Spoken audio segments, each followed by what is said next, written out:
Hi everyone, Aaron here for Zollotech, and iOS 16.6 Beta 3 released today to developers on all iOS 16 supported devices. iOS 16.6 Beta 3 is out to developers. The public beta should be out probably within a few hours or the following day, depending on what Apple decides. This came in at a fairly small 562.1 megabytes. That's on the iPhone 14 Pro. It was about the same size on all the devices you see here.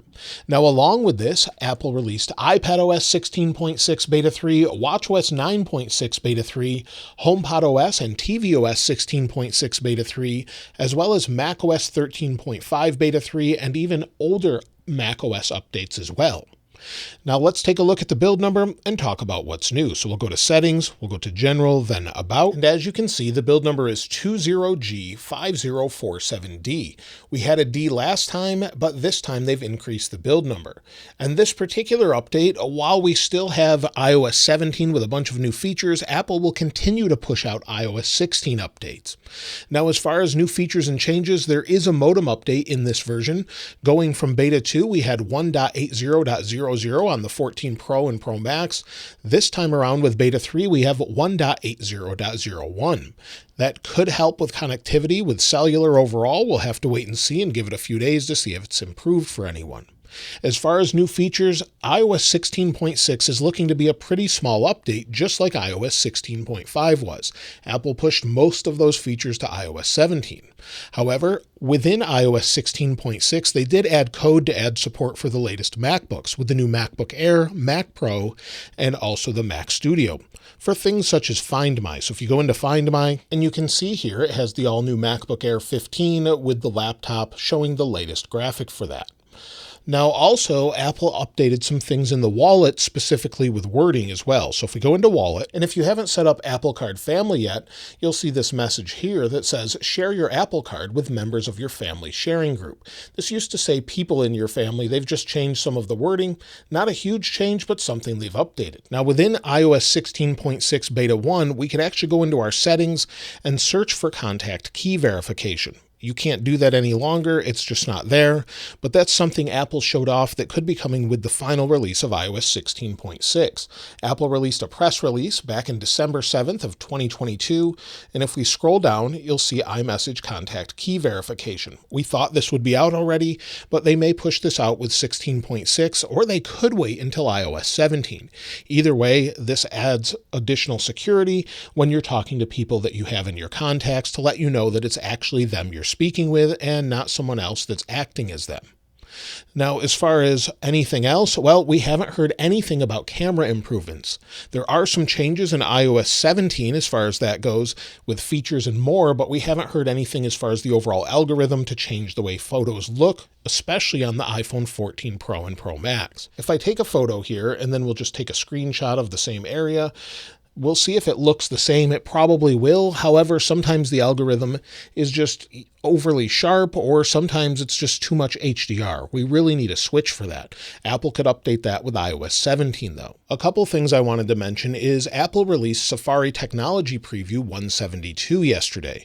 So if you're using the Safari Technology Previews, you can see the latest resources here with version 172 that they released yesterday on June 14th. So that's available now.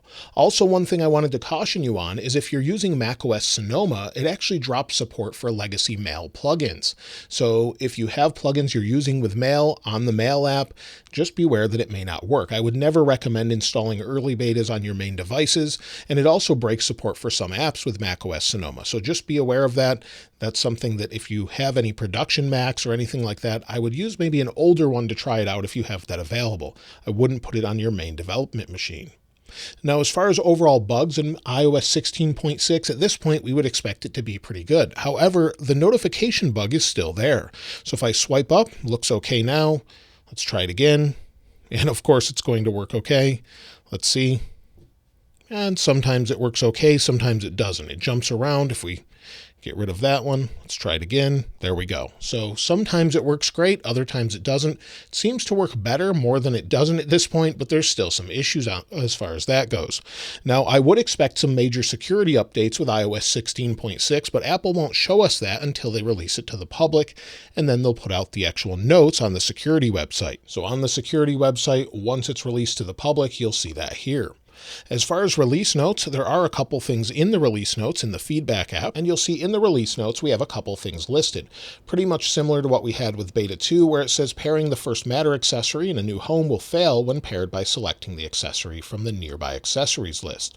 Also, there's a known issue with Expectt as well. So just a couple things to be aware of. No other major bugs that they're actually listing here. So most things should be resolved. So hopefully they get that done before the final release with the notification bug. However, that notification bug is still in iOS 17 as well. They really need to sort that out. As far as the overall performance, well, I noticed right away it did seem to be very smooth. So everything seems to be nice and smooth as far as ProMotion, scrolling, everything else seems to be great. And as far as overall heat, as many of you have asked, it's getting warmer in different places. It is a little bit warm on the back. Nothing major, but it definitely is warm when it's processing in the background. So it does feel a little bit warmer than typically when I'm doing these videos. Why that is probably is because it's processing in the background using the processor to either index the OS, or maybe they're just doing something else as far as the betas go to figure something out. They've done that in the past where they've completely reinstalled parts of the actual file system and then removed it and put back the old one just to see if they could do it. That's back with the APFS days. So definitely it could be doing something in the background, and that's typical of betas sometimes. And as far as overall battery life, well, this is actually a phone that I don't use full time because I'm using iOS 17 on my other phone. So battery life for me on the betas was okay. It's actually better on iOS 17 betas for me though. But let's go into the battery health here. And it does take a few days to measure, so I'll check it on a different phone that's in regular use. But this device is actually at 100% battery capacity. So this one hasn't been used as much as others. iOS 17 on the other hand has actually been pretty taxing on my iPhone. I think I'm down to 95% or so. So if we go into settings, you'll see here I'm down to 94% actually. So it's been pretty taxing as far as that goes. Now, as far as if you should install iOS 16.6 Beta 3, well, many of you are already on iOS 17 betas. Apple made the developer beta free. However, I wouldn't recommend really trying any betas at this point on your main device. I would wait until Apple releases the next version. And speaking of the next version, iOS 16.5.1 could be any day.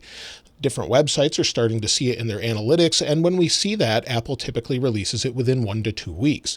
That means we could even have it tomorrow. We could have it later today, although that's unlikely, tomorrow or sometime next week. And also we could see iOS 16.6 Beta 4 or RC next week as well. However, next week I do expect either iOS 17 Beta 2 at the end of the week, or they could push that to the following week. That's sort of the time frame. Usually around the 22nd to 24th is when we get Beta 2 of the new operating system. Then we'll get the public beta usually around that time as well. Apple said to expect iOS 17 public beta in July, so we're kind of waiting for that. And then, of course, the public release will be in September, usually before the iPhone 15.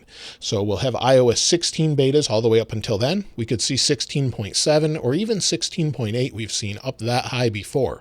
So we definitely could see that. As far as benchmarks, let's go ahead and take a look. I did run them on this device, and I haven't been running them full time on this device, but they do seem a little bit lower as far as multi-core. So if we go back over to this one here, this is the last one I ran on the 14 Pro Max versus the 14 Pro, but you'll see I scored 2,549 for single core, so a little bit higher for that, but a little bit lower for multi-core at 5,763 compared to 6,232. So it's definitely a little bit lower. However, it feels nice and fast. The benchmarks don't really tell everything, and using the phone regularly feels nice and fast. If you go into the cameras and everything else, performance seems to be great. So in general, it seems to be okay, but it's not that exciting of an update. We're waiting for iOS 17 and hopefully some more features there as well. Of course, this weekend we'll have the regular follow-up where we'll talk about new features with iOS 17 and also see what iOS 16.6 is like after a couple of days. Let me know your experience and if you found anything else with iOS 16.6 Beta 3 in the comments below. And of course, I'll link this wallpaper in the description like I normally do. If you haven't subscribed already though, please subscribe, and if you enjoyed the video, please give it a like. As always, thanks for watching. This is Aaron. I'll see you next time.